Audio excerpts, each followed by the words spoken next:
कर दिया शुरू। एक्टिव वॉइस पैसिव वॉइस है, ठीक है। इसमें आपको क्वेश्चन आएगा एक्टिव टू पैसिव भी करना और पैसिव से एक्टिव भी करना। इसमें जो है सबसे पहले एक्टिव वॉइस सर उसी का बनेगा अभी तक में, आप तक में, जिसमें ऑब्जेक्ट दिया हुआ है, ठीक है। और पैसिव वॉइस का ये हो गया जनरल रूल एक्टिव वॉइस के लिए। अब पैसिव वॉइस में क्या रहेगा कि इसमें रहेगा वर्ब हमेशा अपने तीसरे रूप में, ठीक ना, पास्ट पार्टिसिपल जिसको बोलते हैं। और उसके बाद दूसरी बात, इसमें कोई हेल्पिंग वर्ब लगा रहेगा, एचवी फॉर हेल्पिंग वर्ब। अब चूंकि हम लोग यहाँ जनरल रूल लगा रहे हैं तो इसमें जो है कुछ लगा हुआ रहेगा इस तरह का, वाई जिसको बोलते हैं, वाई। एक्टिव वॉइस का मतलब होता है क्या सर? एक्टिव वॉइस का मतलब कर्तृवाच्य और पैसिव वॉइस का मतलब होता है कर्मवाच्य। चैप्टर है वॉइस। अब इसमें देखिए क्या हो रहा है, जैसे एक एग्जांपल देकर के हम आपको समझा रहे हैं, आई ईट ए मैंगो। इसमें सबसे पहले सर आपको टेंस याद रखना होगा। टेंस अगर आपको याद रहेगा तभी आपसे बनेगा, ठीक ना। जैसे आई ईट ए मैंगो, तो इसका पैसिव वॉइस कैसे बनेगा? तो एक और जनरल रूल है जो हमेशा याद रखने लायक है। यह याद रखने लायक है कि यह होता है सब्जेक्ट वर्ब और क्या ऑब्जेक्ट। और पैसिव वॉइस जो बनेगा वो ऑब्जेक्ट से शुरू होता है। कहां से शुरू होता है? ऑब्जेक्ट से शुरू होगा। तो इसको ऑब्जेक्ट से शुरू करेंगे कैसे? A mango. अब इसको जो है यही आपको जो बोले अभी कि टेंस से देखना है, टेंस याद रखना है। तो इसमें जो है यह है क्या? V1 है, यानी प्रेजेंट इंडेफिनिट टेंस है। उसका हम आपको पूरा परफॉर्मा इसे करके बता देंगे। प्रेजेंट इंडेफिनिट टेंस में क्या आप लगाइएगा? Helping verb. पास्ट इंडेफिनिट में क्या लगाइएगा? प्रेजेंट कंटिन्यूअस में, प्रेजेंट परफेक्ट में, इस तरह से कैसे कैसे आप लगाएंगे वो सब। और पहले भी आपको उसका रूल लिखवाया है टेंस का, उसको खाली बस एक नजर आप देख लीजिएगा। अरे आपको बनाना सिखा दे रहे हैं। ए मैंगो, ये है कौन सा? Present indefinite. प्रेजेंट इंडेफिनिट में हेल्पिंग वर्ब लगता है इज, एम, आर। तो मैंगो के साथ लगेगा क्या? इज। वर्ब हमेशा तीसरे रूप में रहता है, मेन वर्ब जो होता है ईट का, इटेन। उसके बाद लगा देना है क्या? स्ट्रक्चर को देखिए, बाई। और आई का यहां बदल जाता है सब्जेक्ट ऑब्जेक्ट, ऑब्जेक्ट सब्जेक्ट जो होता है, आई का क्या हो जाएगा? मी। समझे बात? अगर आई दिया हुआ रहेगा तो आई का क्या हो जाएगा? मी। अगर बी रहेगा दिया हुआ तो बी का क्या हो जाएगा? अस। अगर ही रहेगा तो ही का ही। सी रहेगा तो सी का हर। अगर यू रहेगा तो यू का यू। अगर दे रहेगा दिया हुआ तो दे का दे। अगर इट रहा तो इट का सिर्फ ही रह जाता है। अब देखिए क्या है, अब कैसे हम टेंस के अनुसार क्या लगाएंगे।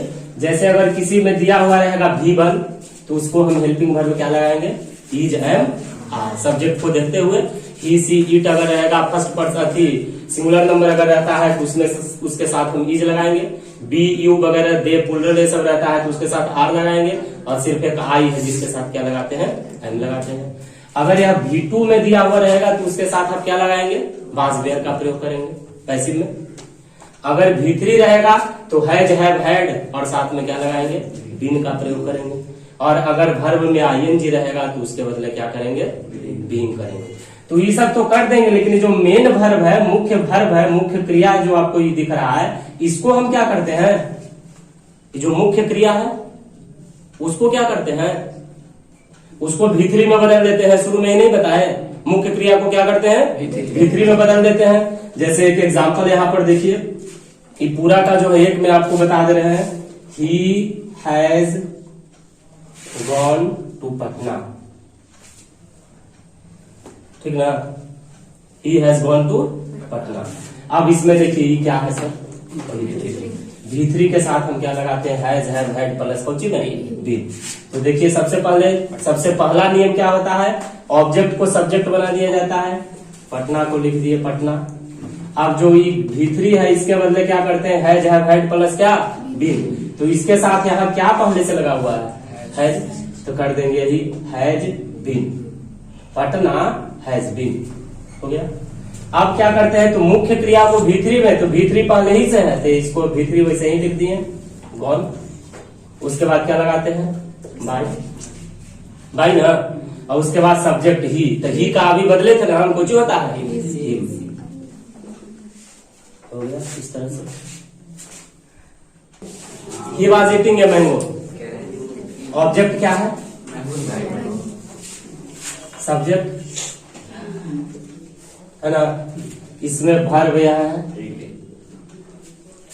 भर में आएंगे, कैसे कैसे करेंगे, ऑब्जेक्ट को पहले लिखेंगे मैंगो, हेल्पिंग वर्ब चूंकि इसमें दिया हुआ है तो हमको हेल्प हो जा रहा है बाद का बाद, है ना। उसके बाद जिसमें आईएनजी होता है उसका देखिए पीछे जो अभी आपको जो लिखा है टेबल, बीइंग, अब उससे बनाना आसान हो रहा है ना, बीइंग। उसके बाद मेन वर्ब जो है, जो वर्ब जो आईएनजी है, मेन वर्ब ईट, तो ईट का क्या कर देंगे, ईटेन, है ना। और बाई ही का, अभी तक हम लोग पढ़े सब टेंस का। अब कुछ मॉडल वर्ब का। मॉडल वर्ब क्या होता है सर, जो किसी नेसेसिटी को बताता है, किसी जरूरत को, आवश्यकता को। Can, could, shall, should, will, would, may, might, must, need, यह सब जो है ना, यह सब क्या कहलाता है, मॉडल वर्ब कहलाता है, ठीक ना। तो उसका जो है मॉडल वर्ब के साथ क्या सर, अगर एक्टिव वॉइस में कोई मॉडल वर्ब दिया हो तो पैसिव में सिर्फ क्या करते हैं सर, बी लगा देते हैं। पैसिव में क्या कर देते हैं, बी लगा देते हैं। अच्छा, अब एक चीज और यहाँ ध्यान दीजिएगा, कोई मॉडल वर्ब कुछ इस तरह का होता है जो टेंस में रहता है, शैल विल, तो उसके लिए फिर टेंस का अलग से यूज करेंगे, टेंस वाला नियम लगाएंगे। इसका देखिए जैसे आई कैन टीच यू, तो ऑब्जेक्ट क्या है यहाँ, यू, तो यू से शुरू करेंगे, यू। कैन का, कैन के साथ क्या लगा देंगे हम, बी। आ रहा समझ में, बोलिए। अभी थोड़ा ये हार्ड है।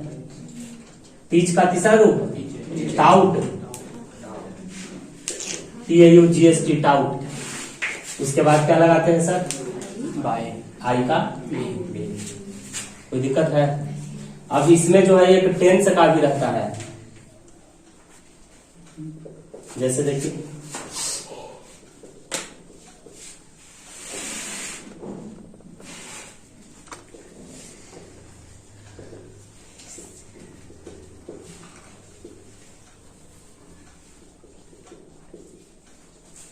We shall be playing cricket. अब इसमें जो है टेंस भी शामिल हो गया।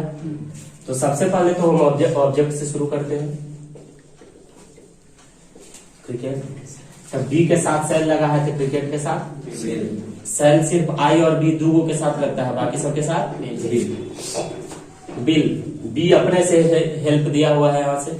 अब इसमें देखिए आईएनजी लगा है, क्या बताए थे, वर्ब में आईएनजी रहता है तो क्या लगाते हैं सर, बीइंग, क्या लगाते हैं। अब फिर यहाँ पे दो को आपको देना पड़ेगा, वो बी तो इसका आप दे ही रहे हैं, बीइंग फिर अपने से इसके लिए being, cricket will be being. अब वर्ब का तीसरा रूप, वर्ब क्या है सर मेरा, यहाँ कीजिए प्लेड, फिर क्या लगाएंगे, और बी का क्या होता है, इस तरह से। तो उसमें हड़बड़ाना नहीं कि यहाँ बी भी हो रहा है, बीइंग भी हो रहा है, वो सब होते जाएगा। जैसे अब एक यहाँ पर रहेगा, be shall have been playing cricket. अब यहाँ पर जो है हैव भी लगा हुआ रहेगा, तो उसको भी वैसे ही लगाते जाएंगे, कोई दिक्कत नहीं है, ठीक है। यह हो गया।